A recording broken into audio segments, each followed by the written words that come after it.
Genesis chapter 32. Jacob prepares to meet Esau. Jacob also went on his way, and the angels of God met him.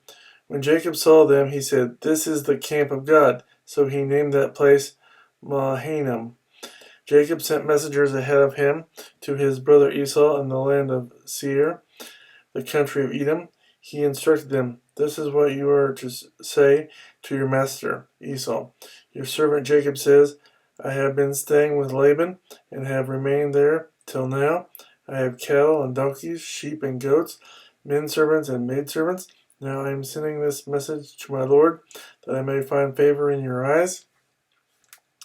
When the messengers returned to Jacob, they said, "We went to your brother Esau, and now he is coming to meet you, and 400 men are with him." In great fear and distress, Jacob divided the people who were with him into two groups, and the flocks and herds and camels as well. He thought, if Esau comes and attacks one group, the group that is left may escape. Then Jacob prayed, "O God of my father Abraham, God of my father Isaac, O Lord, who said to me, 'Go back to your country and your relatives, and I will make you prosper,' I am unworthy of all the kindness and faithfulness you have shown your servant. I had only my staff when I crossed this Jordan, but now I have become two groups. Save me, I pray, from the hand of my brother Esau, for I am afraid he will come and attack me, and also the mothers with their children. But you have said, I will surely make you prosper, and will make your descendants like the sand of the sea, which cannot be counted." He spent the night there, and from what he had with him he selected a gift for his brother Esau: 200 female goats and 20 male goats, 200 ewes and 20 rams, 30 female camels with their young, 40 cows and 10 bulls, and 20 female donkeys and 10 male donkeys. He put them in the care of his servants, each herd by itself, and said to his servants, "Go ahead of me and keep some space between the herds."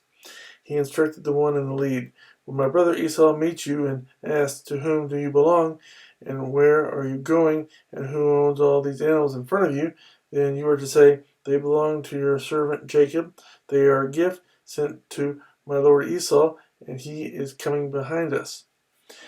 He also instructed the second, the third, and all the others who followed the herds, "You are to say the same thing to Esau when you meet him. And be sure to say, 'Your servant Jacob is coming behind us.'" For he thought, "I will pacify him with these gifts I am sending on ahead. Later, when I see him, perhaps he will receive me." So Jacob's gifts went on ahead of him, but he himself spent the night in the camp. Jacob wrestles with God. That night Jacob got up and took his 2 wives, his 2 maidservants, and his 11 sons, and crossed the ford of the Jabbok. After he had sent them across the stream, he sent over all his possessions. So Jacob was left alone, and a man wrestled with him till daybreak. When the man saw that he could not overpower him, he touched the socket of Jacob's hip, so that his hip was wrenched as he wrestled with the man. Then the man said, "Let me go, for it is daybreak." But Jacob replied, "I will not let you go unless you bless me." The man asked him, "What is your name?" "Jacob," he answered. Then the man said, "Your name will no longer be Jacob, but Israel, because you have struggled with God and with men and have overcome." Jacob said, "Please tell me your name."